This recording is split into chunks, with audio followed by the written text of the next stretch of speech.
All right. Gonna go live a couple of minutes early, give folks a chance to show up. Uh, Good morning if you're already here. Doesn't look like anybody is yet.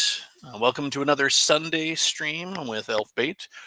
Today is a planned stream, unlike yesterday's impromptu check for surprise or save for surprise or roll for surprise, however you want to call it. It's the impromptu streams. They happen when they happen. But today was planned. Gonna wait a moment till the stream is actually supposed to start because I want folks to filter in. Got one person watching, and today I'm gonna throw an invite up into the chat just to make sure that folks who want to come in and talk on the topic can come in. Let's see.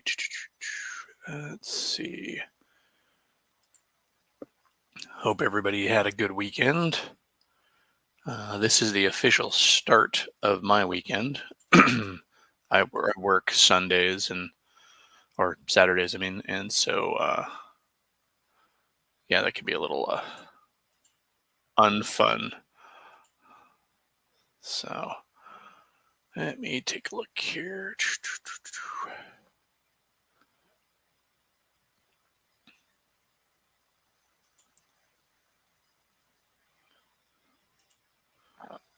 For whatever reason, I'm not finding the chat. Chat is disabled in this live stream. No, we do not want to disable the chat. Why is it disabled? That is donkey. Let's see, just a second here.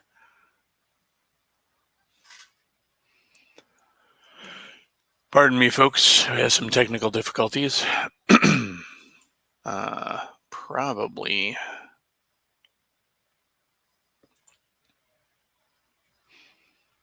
I wonder if it has to do with the fact that I accidentally set it to all audiences.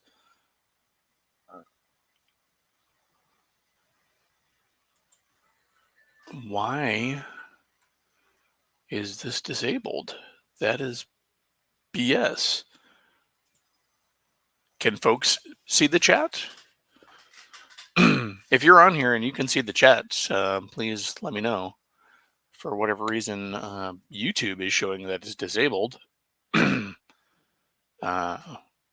which is crap. It shouldn't be.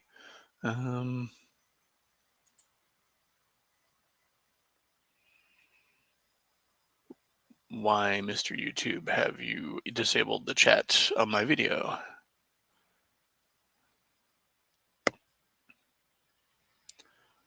All right, let's see. Public.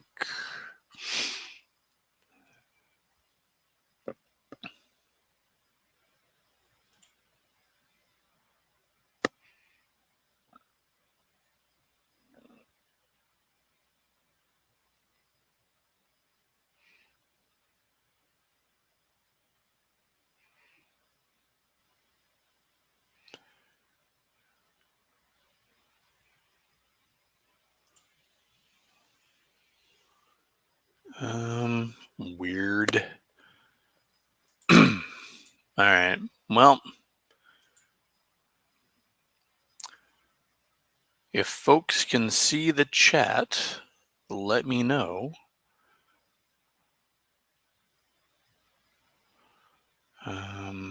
Because for whatever reason, it does not want to show. That is some crap. Just a second.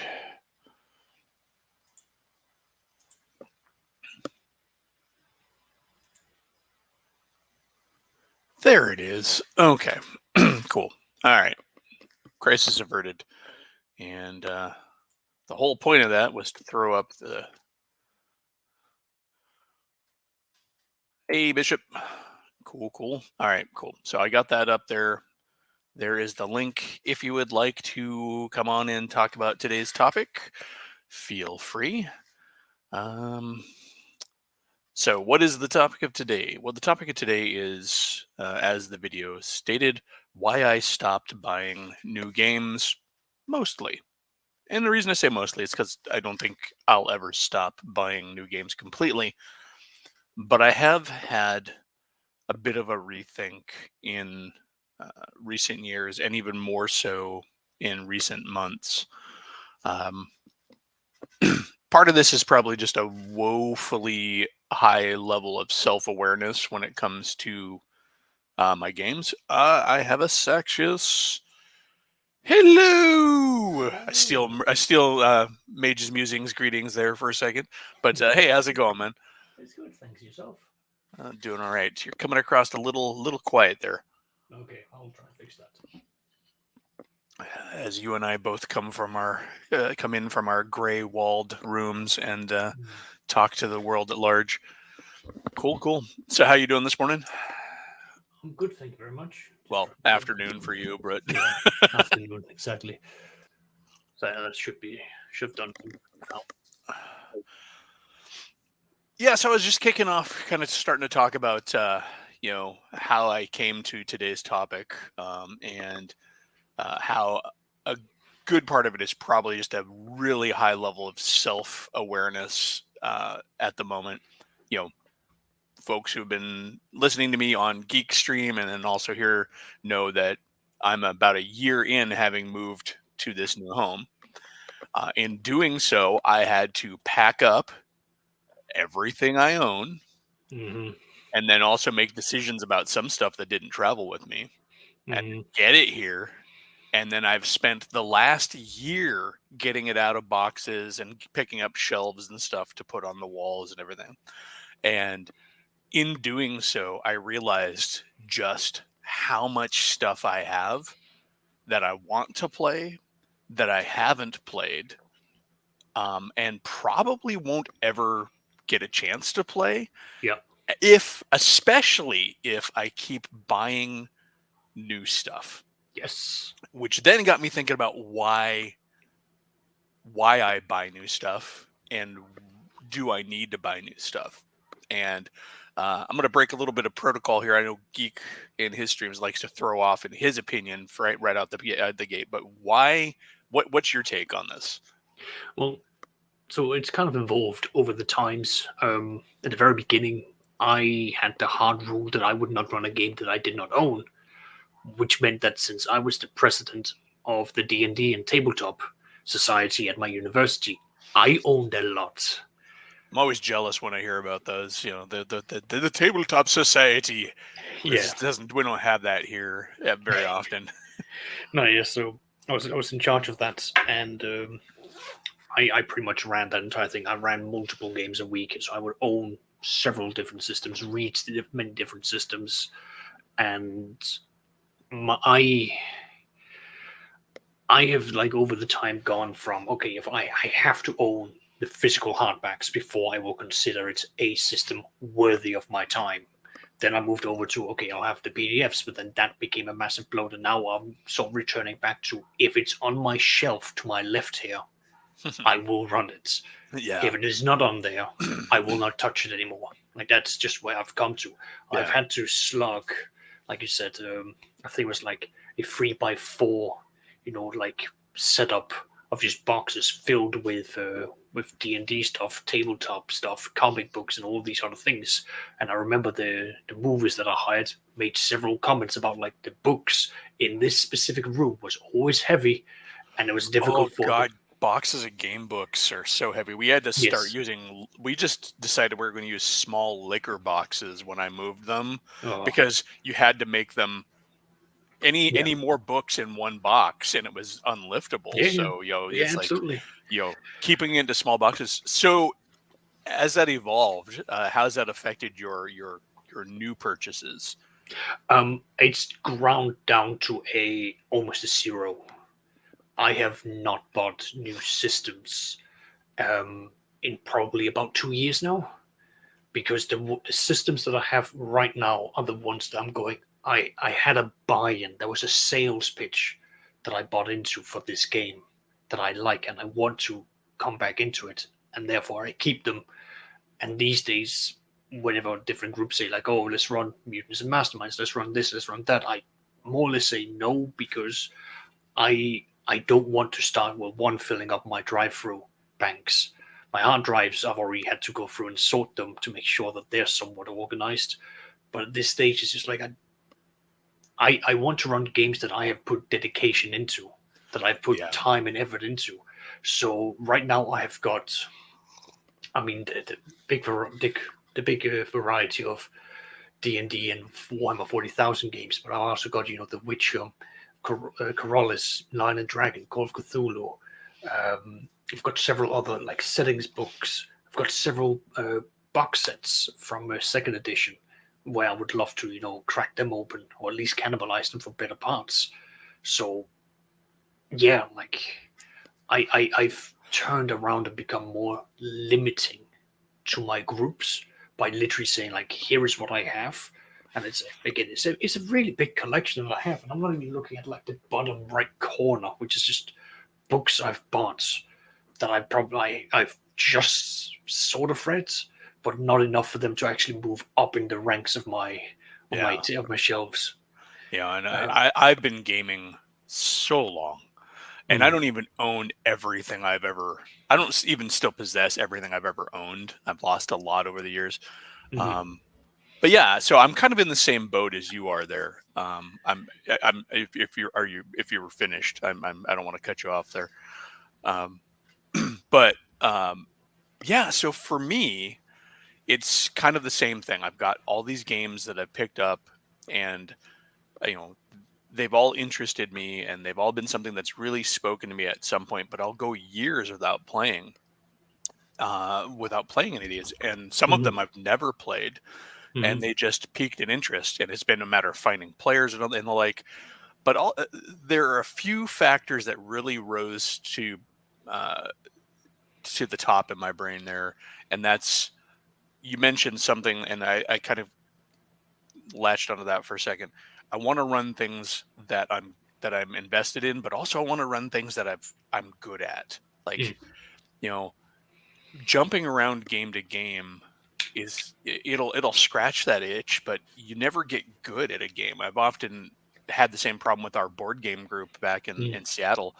We'd open up a brand new box of a board game, and we'd play it, and we'd have a great time, and then we never play it again. So you never got a chance to get good at it. You never got a chance to develop your skill at that. In the last 3 years of the year after COVID, and then the 2 years of COVID, I must have purchased 5 different games, most of them miniatures games in that time frame, and I haven't played a one of them. But I have games that I keep going back to, and that's the other part. Is I started realizing that I was picking up games that were doing the same thing that I already had a game for. I have one of my favorite miniatures games, for example, is Paul Valley, and I can't say enough good things about that game, because that skirmish game can run nearly anything you ever wanted to run. You want to run Conan miniature skirmish, it'll do it. You want to run 1920s, gangsters, it'll do it. You want to run Call of Cthulhu in like a miniature skirmish game, it'll do it. You want to run military action, high adventure in the desert, it'll run it. If you wanted to pull out your Star Wars miniatures, it'll run it. You want to run World War II action, it'll run it. And so I got to thinking, like, do I really need a cyberpunk dedicated game? Do I really need a fantasy dedicated game? There are games that have mechanics that sing to me, but are they worth picking up a whole new set of rules and going down a different rabbit hole? Or can I learn about what makes them interesting and then find a way to adapt that into an existing game? Yep. I mean, I think any of us D&D players probably find ourselves looking back and going, why did I start playing 2nd edition? Why did I start playing 3rd edition? Why did I start playing 5th edition? When we realized that, I don't know about you, but for me, like in my experience, I don't want to turn this into an edition war kind of a thing. No, you're good. But I find as I'm playing 5th edition D&D, for the most part, the games I am getting and mind you, I run games mostly, I don't play games mostly, are pretty much the same as the ones I ran in first edition and second edition. Mhm. The rules haven't changed the games, and so all of this kind of mixes together in my head and makes me really start to think, why am I buying new games? And that's kind of, that's how I got to today's topic. I'm going to take a moment here and say hello to some folks who've snuck in. We got a Grumpy, we got an Omanel, yeah, John Payton. I think he's new here. I don't believe I've seen him in the chat before. Welcome. And we got a Saxius there, but you're on the screen, so you don't count. But but yeah, so I mean, that is kind of the topic right there. But where do we go from there? I mean, what have you done to kind of curb, I guess, your gaming addiction? Oh, good God. I think a few interventions from loved ones and family. John Payton is geek. We know his name for real. Quick, release the drones. But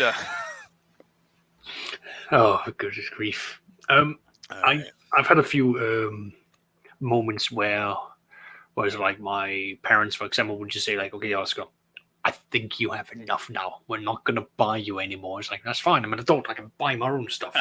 I've had... I have my own money. I don't need your money. I am free of the shackles. I've had moments where, like, but you do have a wife. Yes, exactly. My wife has also sort of, pointed out, like, I've got a big, collection at this stage, so it's definitely worth, holding it back. So, oh there, and yeah, like that's been that was the things that was going on. Yeah, oh, good. But yeah, no, it was just sort of like, as it sort of went on, it then just boiled down to, I realized, because I opened the floodgates, everyone was sort of going like, well, I want to play this, and so on and so on. It always fell down to me then getting the book, learning the system, then turning that around into my style, and then investing into that. And that suddenly became I realized that became a lot of money that I would sink into it, because I would support the creators. I would go out of my way to buy things, and more often than not, I would then have the groups where they would then turn around and be like, "Well, give us your copies." Like, but I put my money into this. You should do the same.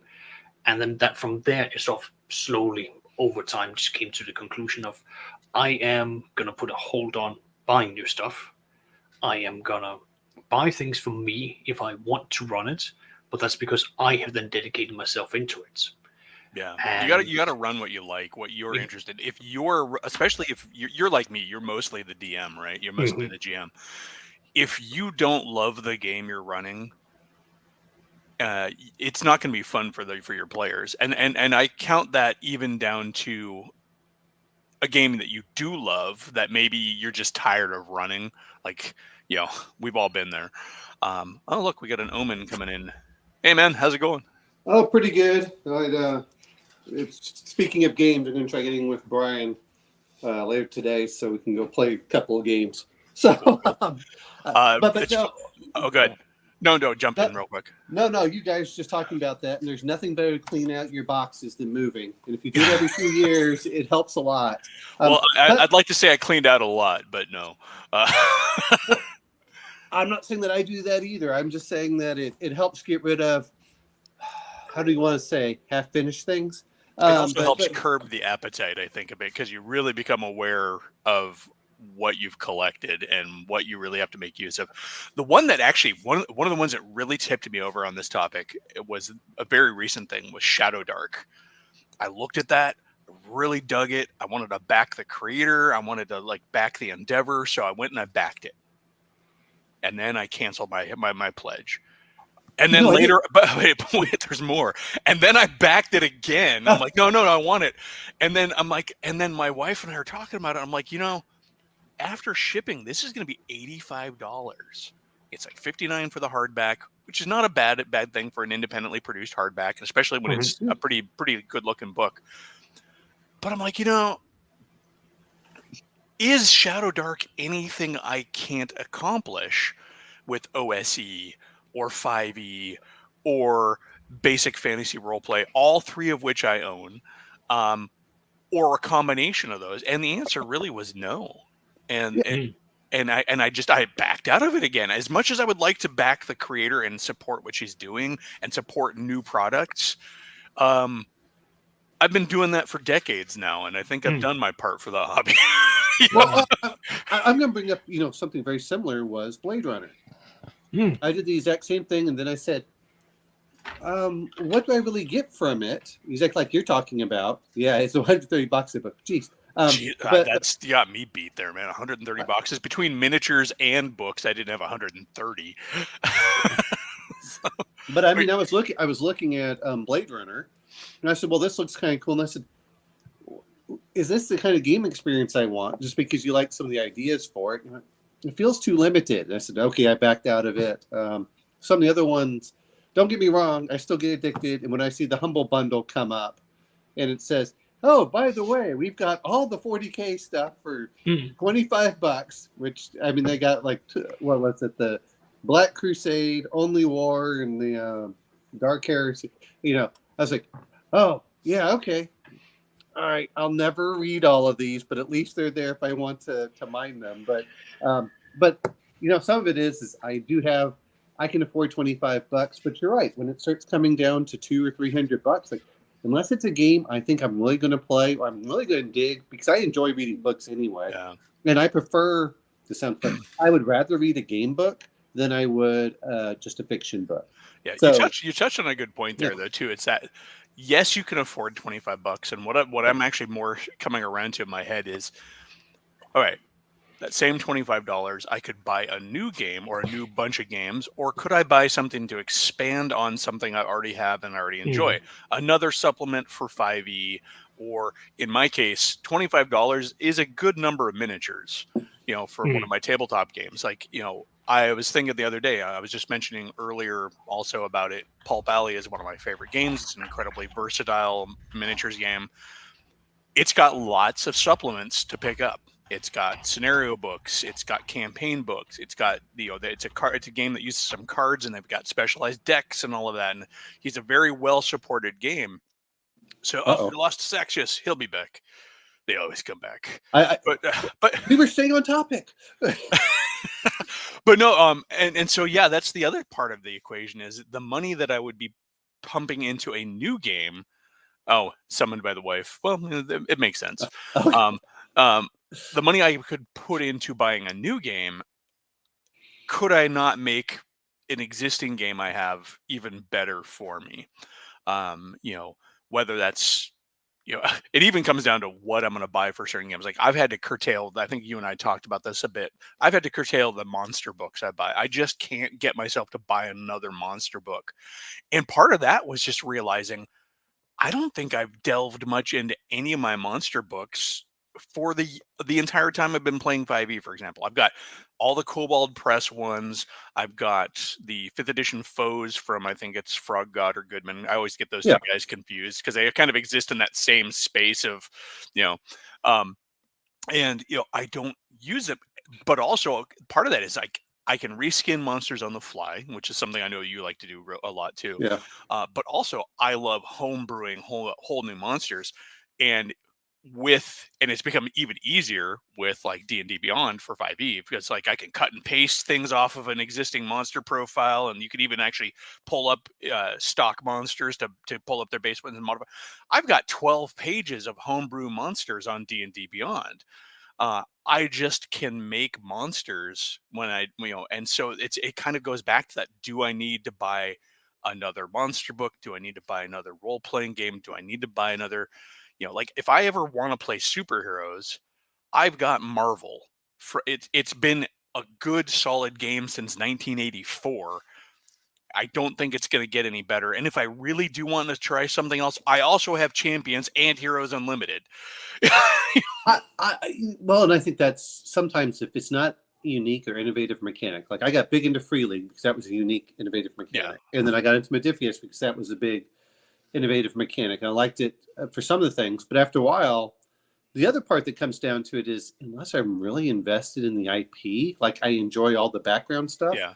I start going, okay, what is it? I mean, I'm not a big 5e player. I used to be when I was a kid. Even if I didn't like a system, I would buy all the supplements for it, and the Oh yeah. addictive aspect. And I've With stopped. with the Alien game, with Free Yeah. League and their Alien game, I got the game as much as a source book for the universe because I found out how much they had researched and how much they had pulled in. Um, just like the old Leading Edge Aliens game Mhm. was great for its source material. But I was running Aliens before there was an Aliens RPG. I don't.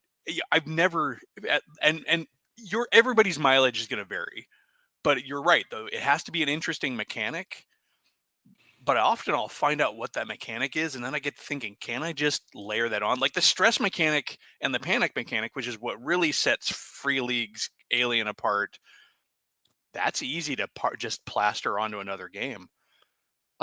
Traveler, I'm going to bring that up, is I really like the 2300 AD. I got some of the PDFs. Oh, I still want to get 2300 AD Oh. because I'm an old fan of it from back in the day. Well, I mean, I read it. I read but it's $100 for the book. Now, it's not that I don't think the mileage. Yeah, I'd but the rather other just get the problem- original PDFs from the Well- old version. Well, I mean, I like the new stuff for a lot of things that are going there, and I haven't looked at the old stuff to be fair. Though I think that you can actually get it off of Bundle of drive-thru. Holding. It's on It's on- drive-through. I No, think I too. mean Bundle of Holding has it where you can get like all of the old 2300 stuff. I think Yeah. really cheap. There's But- a certain style to the. If I can go on a tangent real quick, there's a certain style to the old one that I think is missing from the new one because I thumbed through the new one when I was at the game store a couple months back, actually last month. And like most games, it's newer, it's shiny, the art is updated, but in doing so, they lost a lot of that groundedness that made 2300 AD very different from Traveler. If you look at the old GDW 2300 stuff from the old version, a lot of cool, solid line art, some nice color plates. But I can't remember the artist's name, but he did a lot of the color plates in the old BattleTech books for like the uniform plates and stuff like that. Yes. That artist was just, I always loved. I actually used to emulate his style. So yeah, 2300 AD was illustrated by the same crew who did the original BattleTech stuff, and it was just very solid. And yeah, it's shinier. I'll be honest. It looks mostly like computer graphic art. It doesn't look as good as. Let me rephrase that. It's not as evocative. Like there are artists that I think are better than Frank Frazetta, but Frank Frazetta does better evocative stuff when you look at the background and everything. I'm Yeah. going, and it's weird looking at some of the newer artists. Okay, your technical skill looks better, but you don't evoke the same feeling that Frazetta does. And I think there's an aspect there. But no, I agree with you. Is when I'm not even talking about the accumulating more stuff. I mean, when I look at things on, like I said, is look, Bundle of Holding has Dark Heresy. Well, I already have a lot of the books. I'll just grab all the PDFs and I Yeah. start reading. It looks interesting, but I agree with you. Sometimes this is why when I hear people talk about, well, I don't care about the art. I do, because to me it's the whole experience. What's funny about talking about 2300 today again, real quick on the art is Yeah. the one thing I like about that older style art and that I think often gets lost with the 3D stuff. You mentioned that it was too polished. Is the mechanical designs from the old 2300 had that imperfect kind of actually looks like it might have been built by somebody, by an engineer style of very real, believable machinery. And I think a lot of the computer art we see nowadays, it's so easy to make that I think a lot of that that editorial process or even just the simplicity of it gets lost. I think the classic one is was it the second of the new Star Trek movies? They go to the Starfleet command, and it's that super overblown space station that looks like it has no place in the Star Trek universe. It looks like something out of Guardians of the Galaxy, right? And I'm like, this is just out of place. This is what happens when you go into a boardroom with 7 or 8 different digital designers and say, give me a space station and make it wow and make it pop. And nobody's sitting there going, who built this? This doesn't look like the same people who built this are not the same people who built the Enterprise. Well, I mean, one is, you talk about the Alien game. I like the mechanics. I like the fact they did the background. I like that they get one of the Their art is solid in that too. Yeah, you know what? It's normally I don't quite like the art, like it in Symbaroum, but it's evocative, and evocative means more than technical skill. Yeah, That's so what I the look art at. in both of those books, it it is intentionally, I think, lacking, and that makes your brain fill in the blanks. And that's what was nice about that old Monster Manual art, that old D&D art, is it wasn't perfect. It was a representation of a monster. And we've gone way off tangent. Yeah. Maybe we'll get Saxious back here if we keep Yeah. talking off the topic. But anyways, going on to kind of trying to bring this back around. I mean, yeah, I mean, you're talking about 2300 AD and kind of why buying games or something like that. Well, I don't have. I mean, I have the PDFs because I was reviewing them. So but I have about $200+ of books, and I can recommend things. But it's hard for me to say, you know what? Even if I have the cash to say, okay, I'll just plunk all this money down and get it. And like you're talking about the books, I don't mind buying one book here and there if I feel like it fleshes out. I mean, not that I'm saying it's my favorite system, but I do like some of the stuff like for Exalted. Okay, I'm backing their stuff. From the time I back it to the time it gets to me, and they're bringing about one book a year, I don't feel like I'm doing a huge investment, even though monetary wise, it's hundreds and hundreds of dollars. Yeah. But it's spread out over a long period. Sometimes I feel that, I guess when I came back from Iraq, I had too much money and sense, and my friend, met a group that was doing role playing. I just went, all right, I'm buying $800 or $1,000 of RPGs. Boom, Yeah, I've heard a lot of that from my vet friends. It's like, a lot of money and nothing to do with it. So I mean, two of my friends came back from their military service and opened a game store. I mean, for me, That was back in the 90s, but well, and I was a civilian, so I was making more than most of the military guys anyway. Coming back from overseas, but there's that big thing of one is, when you're using it as an example, being over there, we were playing stuff like Catan. I don't even like Catan. I will never buy that game, but I have played more games of Catan than all the games I do enjoy. That's another thing to consider, though, is like how accessible and how likely are you to actually play a game? And that's another thing that's really like, I know my wife, for example, will play Paul Pally with me. Mhm. And I'm gonna use that one as a reference because it's a good Sure. reference point for me. So, and it comes up a lot. And yes, it's a miniatures game, but fill in whatever game you happen to Game is have game, in. Exactly. She will play it because she enjoys it. She's never going to be the turbo gamer I am, but she is a gamer. And she's so like there's insane gamer, there's me, and she's kind of in here in the middle. She's a pretty good hardcore gamer, but she's not like super gamer. And then there's the casuals, right? Yeah. But also that game is a game that's easy for me to get somebody in because I will already have a bunch of miniatures they can use. But also if they come around to getting into it, it's going to be a handful of miniatures. Paul Pally, the leagues you build for that game can be as little as 2 figures because they have a setup that's a duo. Basically, it's 2 tough characters like Batman and Robin or Kato and the Green Hornet. Yeah. Up to, and I experimented with this. You can get a league that's as big as 20 people if you want to do like a military unit or a horde of zombies or a jungle lord and all his animal friends or whatever. So, but Catan, and the reason that Catan brought this up is that Catan is one of those games that a lot of people, it's very accessible and it's easy to set up. It's easy to play. It's easy to throw back in the box and be done. So it doesn't surprise me that while you're over there, people played it a lot because, it doesn't require. It's not like, hey guys, let's try and play Twilight Imperium between air raid sirens. Well, I mean, like Rebellion, apparently takes 4 hours. I've never played it. I want to. I've heard nothing but good. It's such a good game. But you know how hard it is. I've played it twice and enjoyed it both times, even though I lost. Well, but I mean, I haven't even played it, but it takes 4 hours basically to sit down and play. That's hard for me and my friends to do stuff. Dead of Winter. Okay, that I've always had fun when I play that. And that's another one I really love. I do. But guess what gets played the most? King of Tokyo.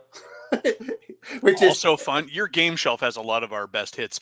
One fun thing about Dead of Winter that we were experimenting with before I moved and before COVID hit and our game group kind of fizzled.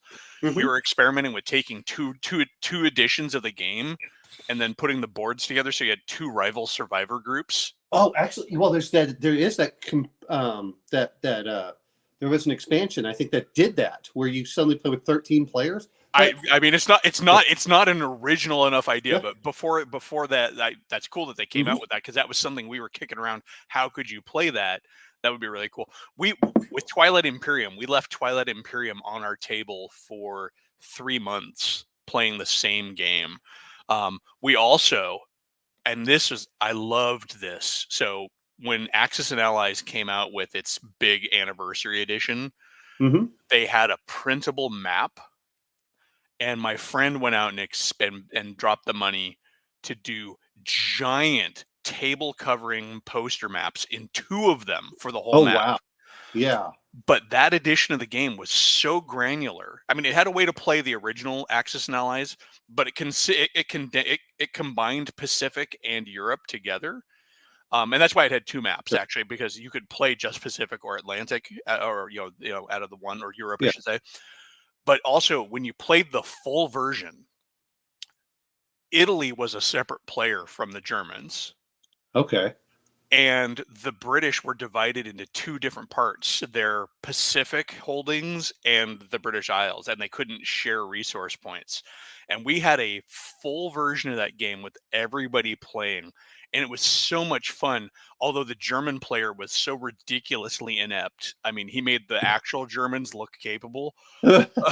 um, because by the time I actually stopped playing the game, because the German player kept trying to tell me how to play my turn. He's like, "Oh, you should go to here." I'm like, "I don't know what you're talking about, because Germany's struggling, and I've got a fully armed and equipped battle fleet, including a carrier controlling the Mediterranean. Italy's doing fine. I actually took Africa. I don't know what you're talking about, Germany. Don't try and tell me what to do.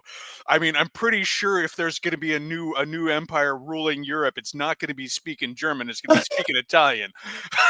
Well, you know what gets me about this is what I want to say is, and I know I did this when I was younger. There's a wish fulfillment sometimes. If I get this game that's really cool, people will play it with me, and you come down to realization. There's that dream. I've gone that route Yeah. and been horribly disappointed.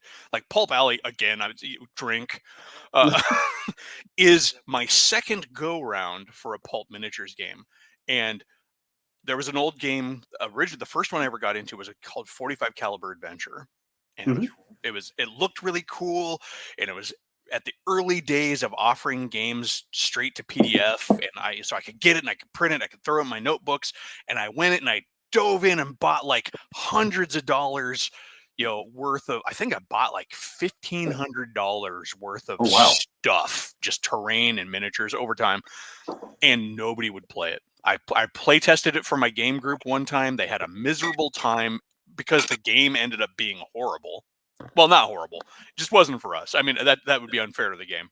And so I ended up selling off that collection of miniatures. And then when Pulp Alley came out, I read it and I'm like, this is freaking genius, because I've been into that one since it first came out. I even have a playtest credit in a couple of in one of the supplements, but it really jazzed me. And that got me back into buying stuff, and getting back in the game. And people will play that one. well, and I'm not the biggest 5e fan, but there are some things I think that are kind of cool that I enjoy. Like we've talked about Pugmire. I sometimes, and maybe this is the bad part, is the other part is we all want to get something shiny and new. Sometimes I'll just wait until I hear a lot of reviews on something, and then I'll buy it. And if I like it, then I'll buy more and more, especially a lot of times, they go through this cycle where they come up and they're really big, and then they've oversold them and the prices go down.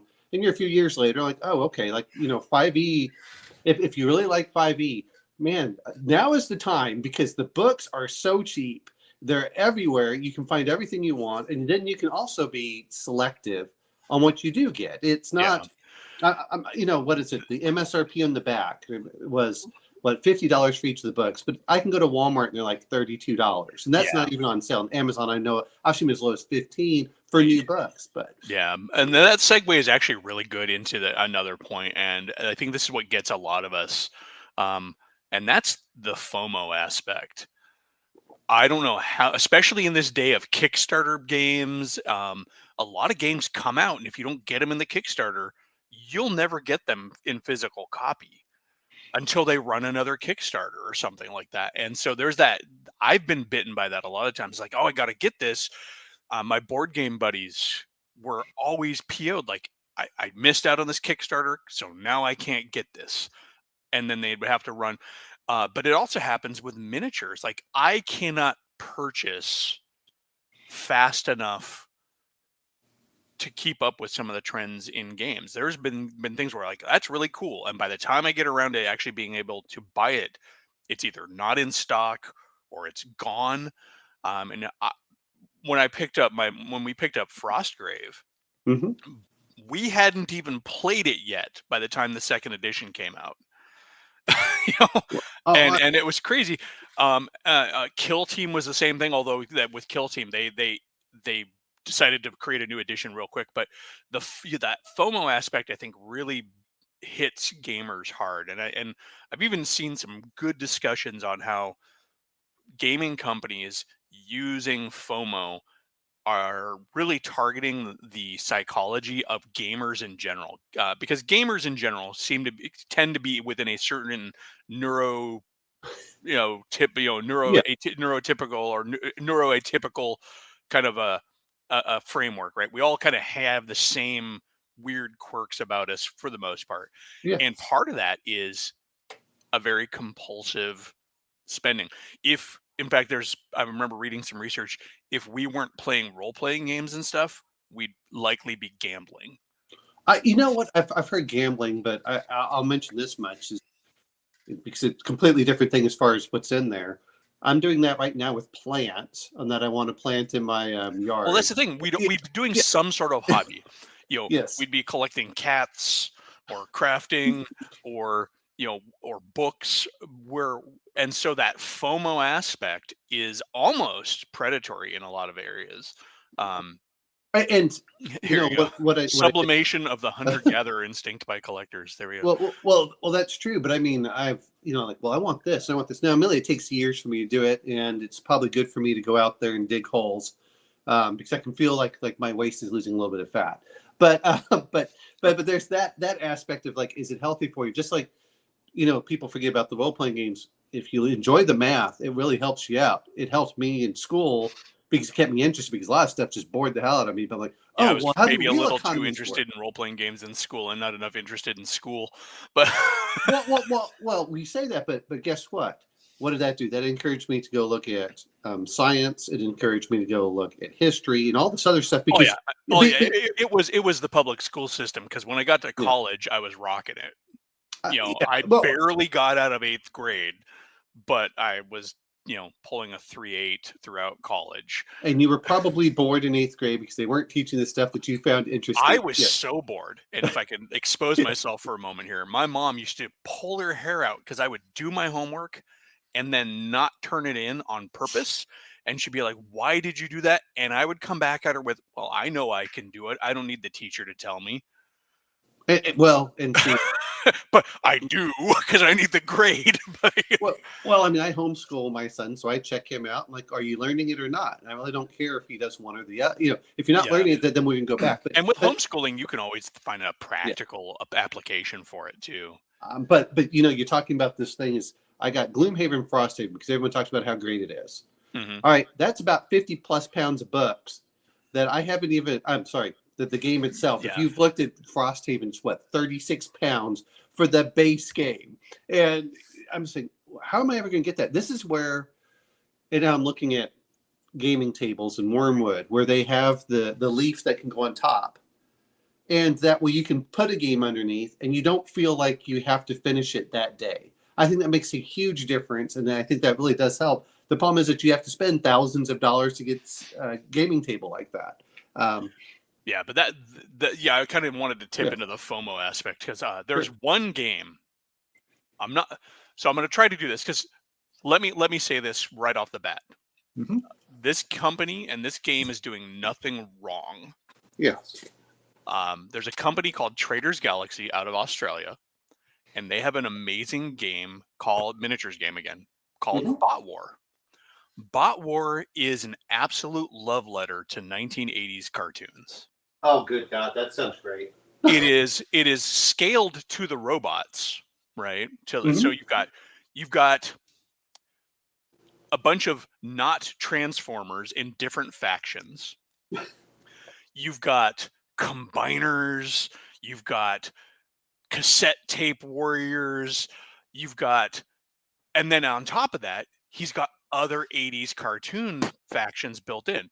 You've got an aquatic Atlantean race with their giant robots and their flying fish submarines.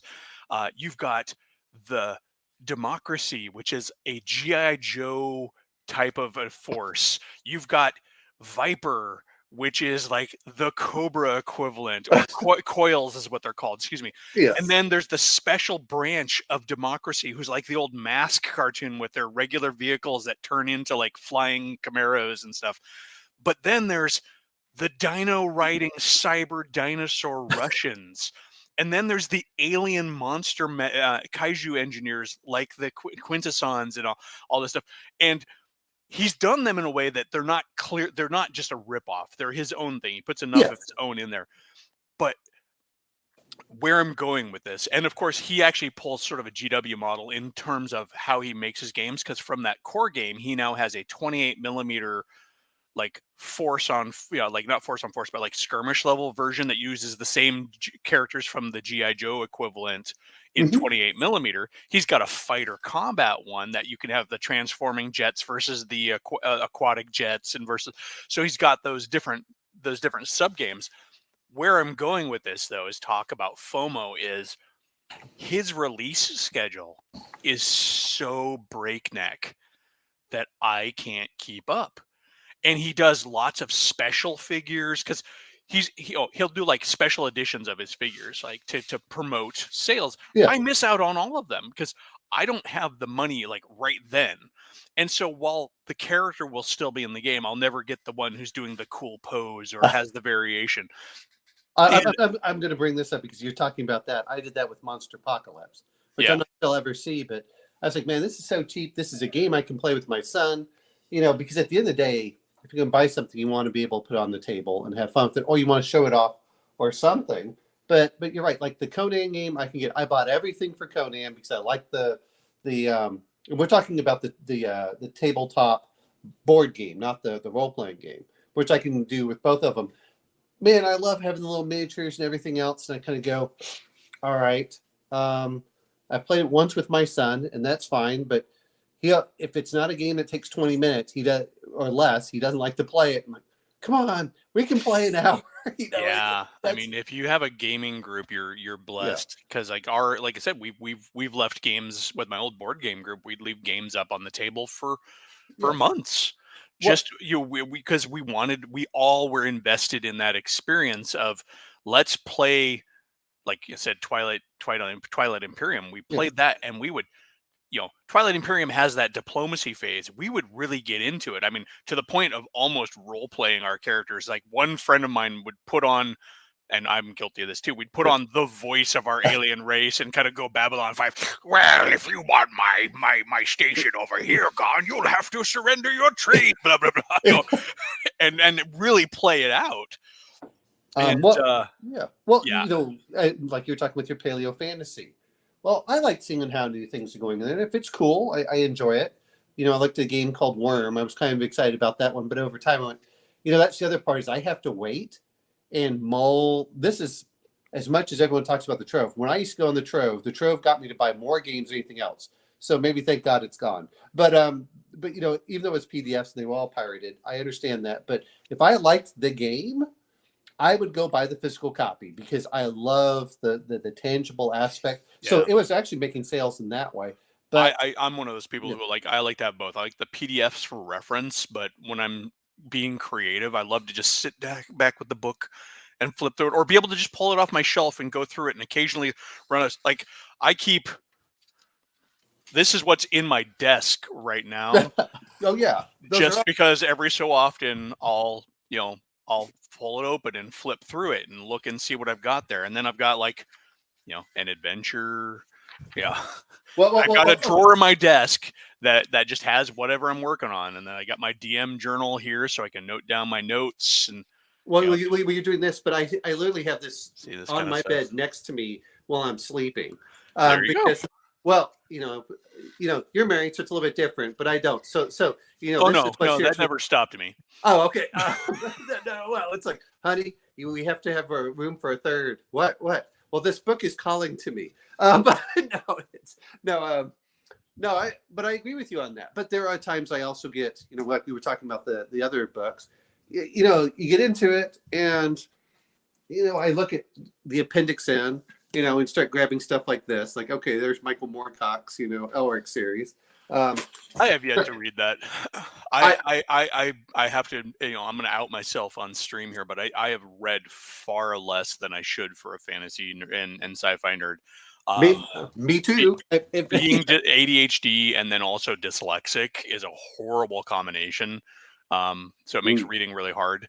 And so I have to really be in the right space, right place. The best time of my life for getting stuff read was when I had a bus commute, 45 minutes each way.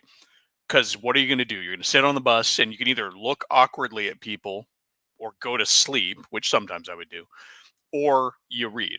And I miss that. Well, and for my job, a lot of times I'll get the physical book because I sometimes like looking over it, but then I'll also get the audio book because for my job, a lot of times I'll be traveling 6 hours in a day, driving there and then driving back. I'm like, okay, that's not that I listen to it all the time, but listening for an hour on the way up, an hour on the way back, and then listening to music and then talking to my parents, there's a lot of stuff in there. But yeah, read far more and played far less than probably ever. I think that's a lot of us, I think there's a lot of, but if I'm going to read something, I want to enjoy it. And I'm an engineer, so I kind of like the math aspect. I like looking at those systems. But the same point is, man, how do I want to put this? If I read a regular book, that's bringing me into their world. But what I want is you give me the basis for your world, and then I'll create my own stories from that world. And that's what helps me with the role-playing games. But no, I agree with you on this. Is a lot of times what I've been doing now into Kickstarters, unless I really like the system, I'll wait until they do the second one, like Old School Essentials. I waited until it came out. Everyone got the physical copies. Yeah. And then I got it on their second run, which I'm quite glad for. I still don't have a physical copy, but that's one I definitely will be buying. Even though I have my original not my original, but I have original BX books. Yes. I don't have mine. Mine did not survive the war. Real quick, I want to pop a comment here and respond to Cal, who I think is relatively new to the stream. But the video about the minis that I'm going to be doing next Sunday is going to be about my experiences developing and creating a miniatures range of my own, and my thoughts on the business. These are miniatures I've released years ago under my label of Loud Ninja Games, which is sold through Alternative Armies out of Scotland. But it's not a new range of miniatures that's being released. It's just going to be a diversion from RPG stuff into talking kind of just if you wanted to do your own line of miniatures, how you might approach it and how sort of the recent developments in 3D printing and stuff may modify that. So just wanted to jump into that. And then, of course, we have a Mage's Musings in the chat. Mage's Musings, I think, has done a better job for promoting OSE than anyone else I've seen. I'm sure he's tired of us talking about how good he is, but his videos. I mean, although he is a drama guy, so maybe he just he feeds on it like a vampire. I don't know, but he has. You're right. You're absolutely correct. If anybody who's in the chat watching the stream who doesn't already know about him, Mage's Musings does an amazing channel where he covers AD&D and OSE/BX. OSE. Let's be honest. OSE is basically BX, just reformatted to a modern style and a much better formatting. And then the advanced version is taking all of the complexity from Advanced Dungeons and Dragons and simplifying them to bring them into the BX. Yeah, bringing some of those concepts Yeah. in there, but not the extra weight. Yes. But his channel specifically Yes. is probably one of the best cases of infotainment in gaming. Educational and informative, but also entertaining. I mean, the only other person I can think that's probably on the same level as Mage's Musings is Seth Skorkowski. I'm going to bring up someone on the miniature side, which I liked her old videos, was what, Wargamer Girl or Miranda? I'm When not familiar. Well, she used to do all the stuff for what is it? She would do her battle reports on the miniature wargaming for, what was it, Hordes and War Machine.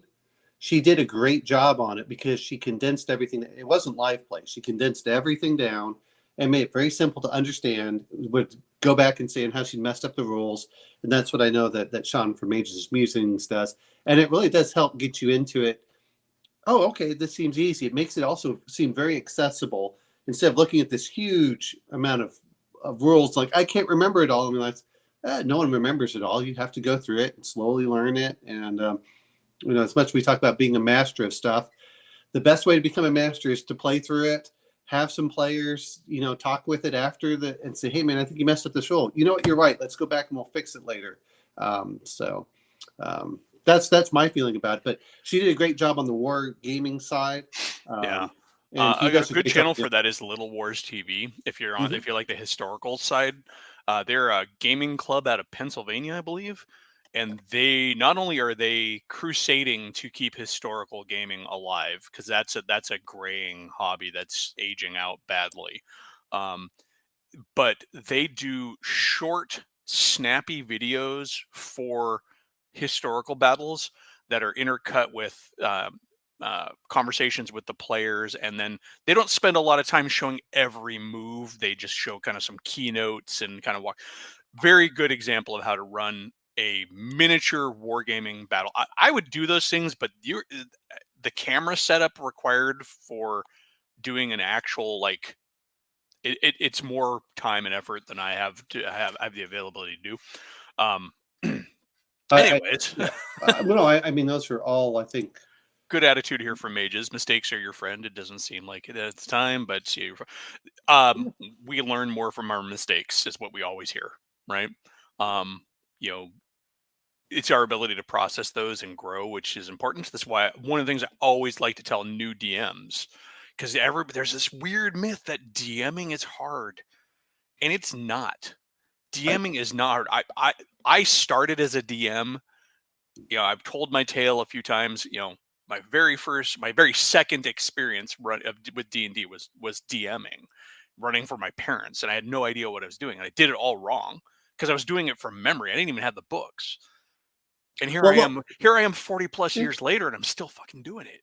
Well, people forget. Little kids will tell stories, and they'll want you to, act them out. Then you act them out, and I think it's a part of the storytelling tradition. And your players generally don't know the difference unless you tell them. And as a DM, even if you break a rule, you're allowed to. Like, if you mistakenly fudge a rule or misquote a rule or run something wrong or forget about something, as long as everybody had fun, you're good. Yeah. Well, here's the thing of, I think that people, of course, we got completely off the topic here, but so many people forget that I've noticed when role playing or doing the games, most people don't want to be the DM because they would like to be players. And even the DMs still want to be players, to be fair. They like to do both. But it's a certain type of personality. It's kind of a type A personality that says, well, I want to be the DM a lot of times. So you have to let that go to be a player. But the other part is, even the DMs, I know like Sexius has talked about this, as a DM, you also realize, like, I want to be a player. You know how hard it is on the other end. It's like, well, go ahead. People just want to play, and they're so thirsty for playing.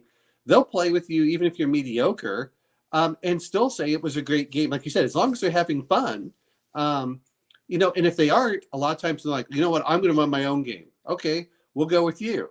That's what people forget about. And sometimes it's the round robin. The hard part, I think, is the what I would call us the forever players that don't understand, and they're just like, maybe I hear all these people talk about stuff online. When we had to deal with that too. It's just that we were in a smaller community of the demanding person, like, you have to do this, you have to do that. Oh And yeah, and it was actually harder to escape them back then yes, because your players were, for the most part, the only players you might yep, ever have. And e- because they're and which I love the old yep. answer. Well, just get up and go find another game. Okay, yeah, much easier said than done. Nowadays you can do that, but back in Well, the if day, you're okay playing with yeah, strangers, I don't like playing with strangers. So that's one of my problems. Going and just sitting down at a table and going, "Hey guys, how's it going?" is not going to happen. Anyways, yeah, yeah. So I kind of think we covered the topic almost yeah. honestly of like why we don't buy a lot of games anymore and why we kind of curtailed it. And I mean, I know you still Yeah. do, Well, but but I probably cut it in half of what I used to. and that's the thing. That's why I put the mostly on the end of Yes. the title, because I'm never going to stop buying stuff. But I think it becomes, and part of this may come with just time in the hobby and experience and what you already have. Yes. Um, you find that you just don't need everything that comes out, or you find out that everything that comes out is something you already have. Uh, this actually, I was mentioning earlier with Saxius, in the last 3 years, 2 years of COVID and the year after before we moved, Mhm. I had picked up maybe like 5 different games. Haven't played a single one of them. However, the other problem with that is 2 of those games ended up being pretty much the same ass game. They were both sci-fi warband skirmish games. One was Stargrave, and the other one was Rogue Planet. And both of those ended up being or Rogue Stars. Can't remember which one of the two. They ended up being very much build your warband, pick a theme for your warband, go duke it out. Some minor variation. And then I picked up a Cyberpunk one, which was cool. And then a couple others. But at the end of the day, 4 of those 5 games I could play with Pulp Alley. Because I mean, I could do Stargrave with Pulp Alley, because the way Pulp Alley is built, you don't have a specific weapon. You have shoot dice, and then you have special effects. You have abilities for your character. So you don't have to worry about whether I have specific rules for an M40, submachine gun Yeah. for World War II gaming or a ray gun. It's just a shoot. And, so like, again, I got these games and they're great, but do I really need them? Well, talking about it is a lot of the games overlap. You're like, okay, am I getting anything new from it? Is a perfect example is Shadowrun versus Cyberpunk. Honestly, if I remove the magic, I can play Shadowrun exactly like Cyberpunk. We've added magic Yeah. to Cyberpunk. Yeah, Because if I you like the have Cyberpunk system, but if you remember DreamPod 9, I think it was, and also Atlas Games, I believe, came out with their own kind of, it was at the same time that Vampire was really popular. Now that they came out with their sort of vampires in Cyberpunk and zombies in Cyberpunk kind of a thing. And they introduced rules for like voodoo and stuff like that. And those were really easy to work in, not to mention with Cyberpunk being a system that was built off of pre-existing games like Mechton and all of that were also that interlock system. You could borrow the old psychic rules and just reskin it as magic and stuff, and that's something that I think as older gamers with a broad exposure to games may get more than some folks, is that plug and play is a thing. That's how we used to do it in the day. My D&D game, we always talk about, you and I have always talked about the people's perception of what D&D is Yeah. complete bullshit, because everybody's D&D was different because everybody was pulling in other stuff. And I was just watching Shadow and Son's sci-fi thing last night. I was actually on it briefly, but I Yeah. couldn't actually talk. They're talking about he's going on about Arduin again. He's a huge Arduin fanboy, right? Yes. And I say that in the positive, not the Right, negative fanboy aspect.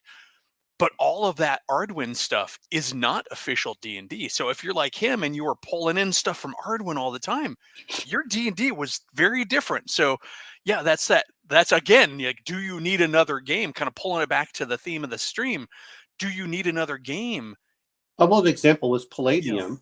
yeah. I was listening to Kevin Sabata. He took his D&D, modified it, and we get so much of this evolution. Sometimes I think that we are also blessed in the fact that we can go back in retrospect with 40 years of experience and look at some of these games and go, you know what? I can do these newer games with simpler systems without having to, when we look at it as when I was a kid, ooh, basic, expert, that's for babies. And now You had all the time in the world for all that crunch. Yeah. Mages is like the first ed adept. He's like he's in it. He's got it. I never played with that stuff back then, but I guarantee you I played with a hell of a lot more than I do now. And I just had time for it. That's why I can't even look at Palladium right anymore. As much as I love their universes, the Rifts universe, as much as it's a giant trash fire of everything, it's still fun. The TMNT game, I loved that. When that came out, we played the shit out of that game. But I would need a new system to play it now. I'm actually surprised that they haven't managed to garner a new RPG.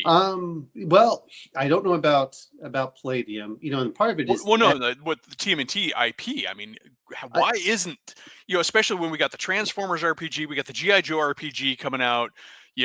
Those things are a thing. We've had the My Little Pony RPG. Damn it, why somebody hasn't picked up TMNT? Well, maybe Eastman and Laird just aren't shopping it anymore. I don't know.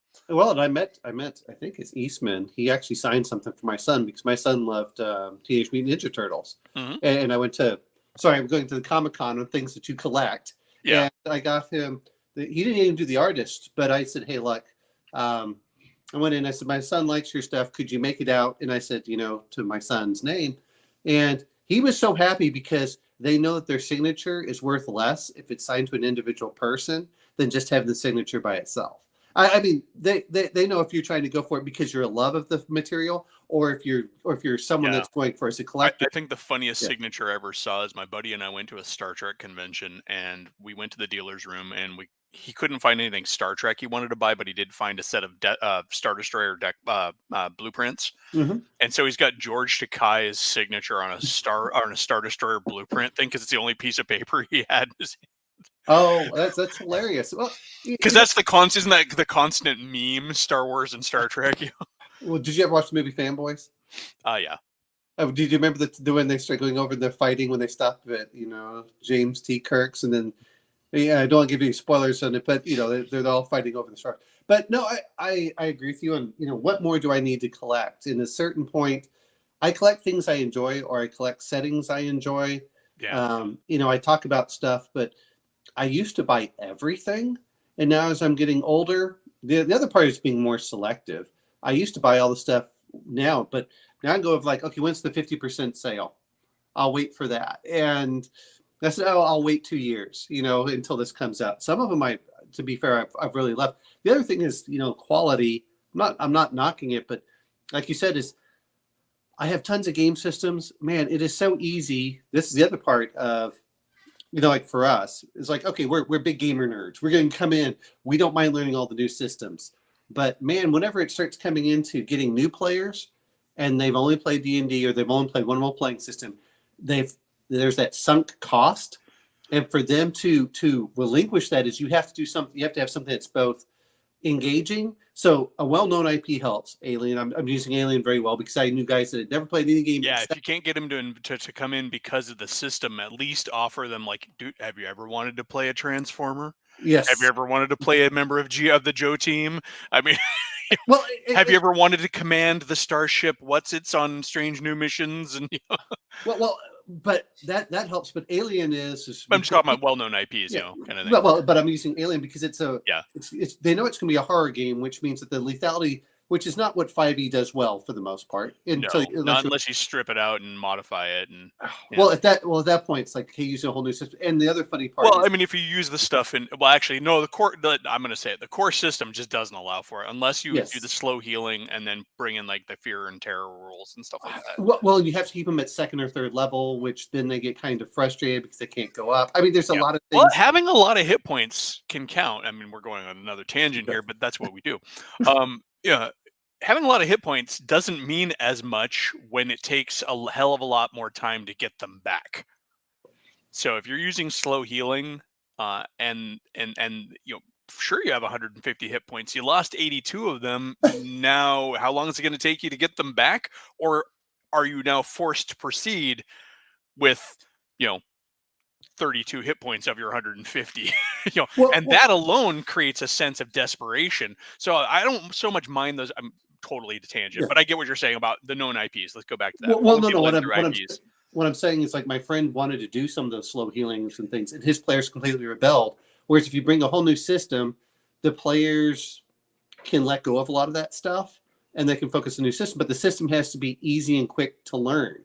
And I think that's one of the things that a lot of them, you know, when we started going through it, which was, I think that we've talked about this before, we go through the cycle like, man, this system's so easy and nice, but, you know, I wish it just had a few more rules. We keep adding more and more rules, so it's completely complex. And then we start with the new system, like, man, it's so simplified. We're moving through, and then we add more and more rules. You know, we go through this big cycle. Oh, I'm a home brewer too. Yes. I mean, I have been called out for actually home brewing games before I've even played them.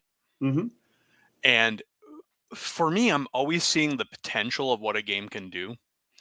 And so I'll get a rule book, and I'll read it like a corner of the lore, for example. And I did this a lot with Warhammer books because the Warhammer universe is so full of lore, and only this much of it makes it into the miniature stats for the games and stuff. And so I would create whole new units and new armies and custom. And so, yeah, I totally get you on expanding the rules. Like my old AD&D game, I remember I used to have a D100 chart that everybody got to roll on. And this was I called it their birthright. And basically it was everybody, you made your character from scratch and then you rolled on this table, and that was something special about your character. That was on, and this made the three fighters different from one another back in AD&D, right? And it could be anything as simple as extra money. You know, you had an inheritance or a family heirloom. You might start at first level with a +1 sword, which is cool. It's not game breaking, but, you know, again, talking about rules. And then I pulled in the bows built for strength from Dragon Magazine, and we, you know, using those old critical rules from back in the day. You know, the -10 hit points thing, which is not even though it's an official rule, it's not telegraphed in the rules because it's buried in the DMG there somewhere. So I get that. And then, of course, I would buy stuff from like Roll Aids, which was a popular company at the time who did new stuff. Yes.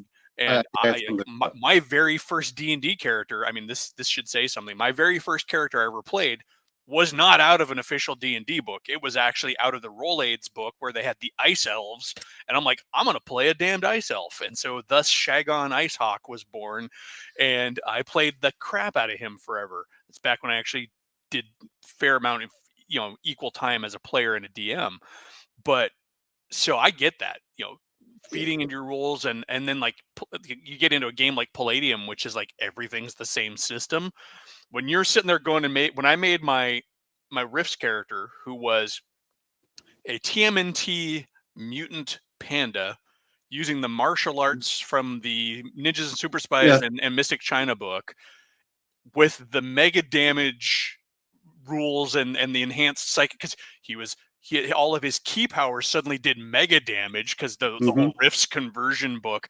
You know, it's an insane amount of complexity like that. Who's got time for that anymore?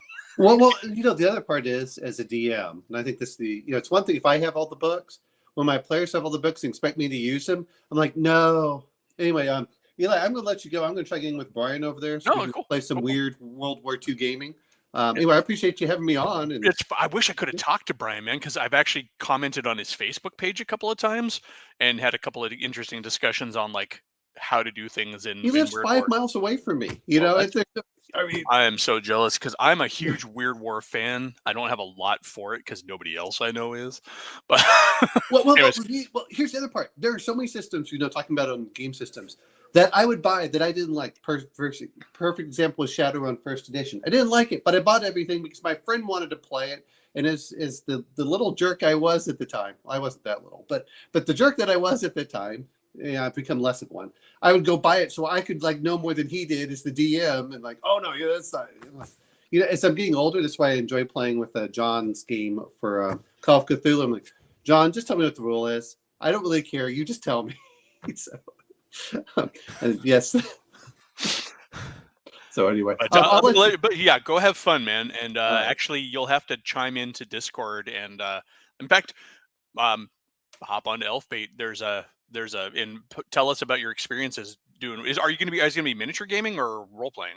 I don't know. I think that it's probably going to be a miniature board game. I think he has Shadows over Normandy. Cool. Last time I met him, we did because at my library and we can actually rent out a room and things in there. Oh, nice. But they will. One of the guys likes to play Mutant Crawl Classics because he likes the old Gamma World style. But the librarian actually sets up board games for us to play. So I think it was in November of last year. If you came, you got a free set of polyhedral dice. The normal sevens dice. Yeah. And I brought my son, so we got 2 sets of dice. Like, woohoo! That's cool. All right, well, I'm going to let you go. I mean, you and I will talk forever if I let you. So have a good one, man. Thanks for coming by. All right, so it is just me. If anybody would like to jump on and chat away at me, we've been going on for an hour now. Pretty much covered the topic, but always interested in hearing other perspectives. The link to the stream is at the top of the comments, so you can go up there and pull it. Let's see. All right. And yeah, I think yesterday's impromptu stream may have actually damaged my computer. Trying to run Dungeon Draft as well as StreamYards at the same time, I think may have fried some of my memory. I keep getting little weird glitches ever since. That's going to be fun. Fortunately, it hasn't crashed. And oddly enough, is yesterday when it would crash, the stream would continue, and then I'd come back on, and I'd pull up StreamYards, and it would be right there still. So that's an interesting thing to know, is that the stream goes on. All right, so really that's what it comes down to. I mean, it's not about not buying new games, because I don't think that's ever going to be a thing that's going to happen. But I do find myself making more informed decisions and being a little bit more critical. You can see the miniatures case behind me. That is my work in progress case, the display case there. In unpacking all of my miniatures, and I still haven't unpacked them all, because to the left of that, or to the right facing of that, is another shelf of just stacks of boxes. Here, let's see if I can see that white shelf there. That's all boxes of miniatures. And yeah, so anyways, but that thing is full now, and it's that thing there, there, it's full, and it's embarrassing because they're all unfinished. There are other cases that are also full of finished painted miniatures, but yeah, I've got so much to do.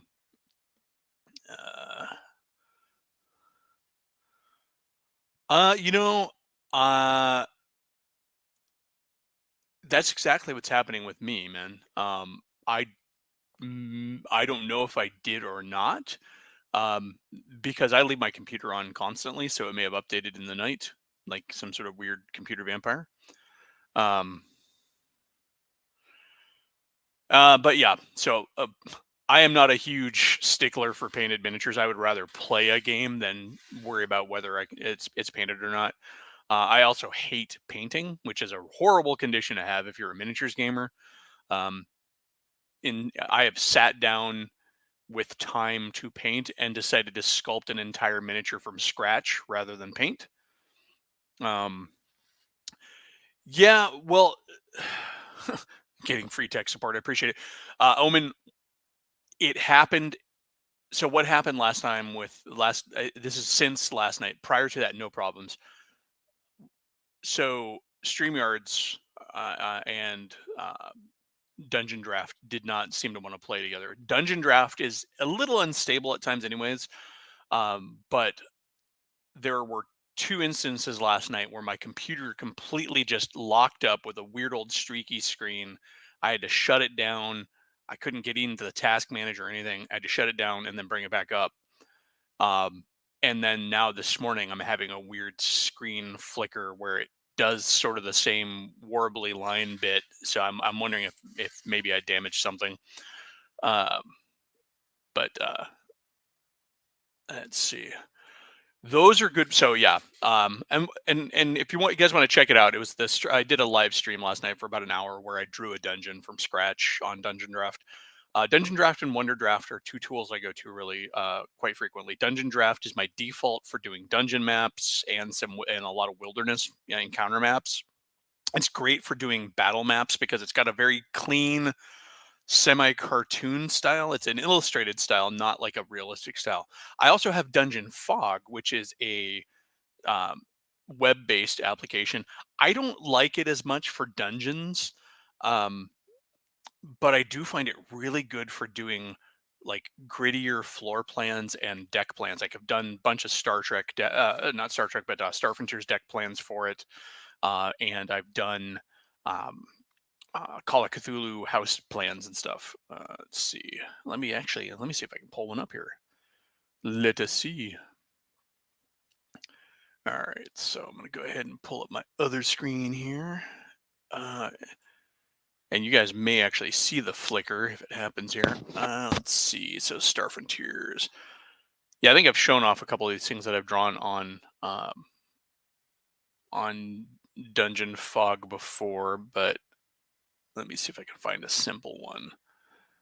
Actually, why a simple one? Let's go with a complicated one. Let's go with my...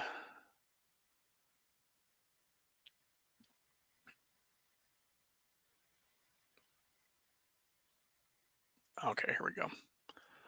This here is, and I'll shrink myself down even further. Actually, I'll go off the screen. So if you look at here, this is done in Dungeon Fog.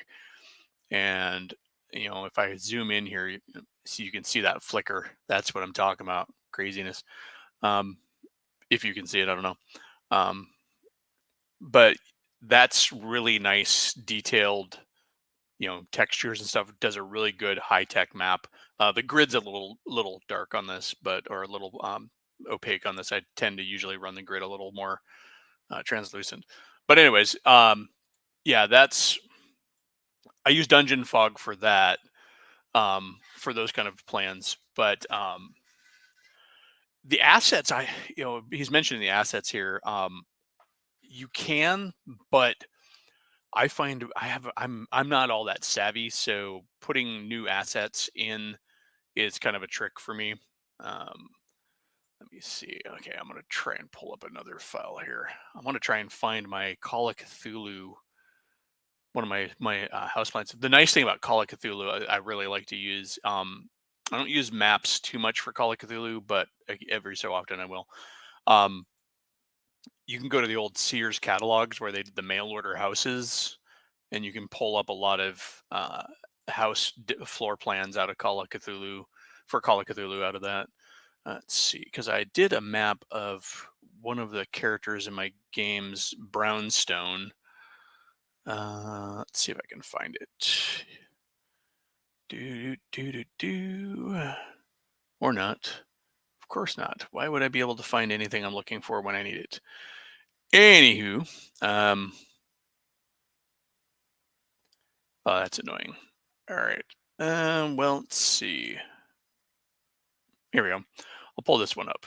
So if I zoom in on this one, this is a cabin in the woods that I did in Dungeon Fog with lighting effects for a Call of Cthulhu game. It was pretty cool.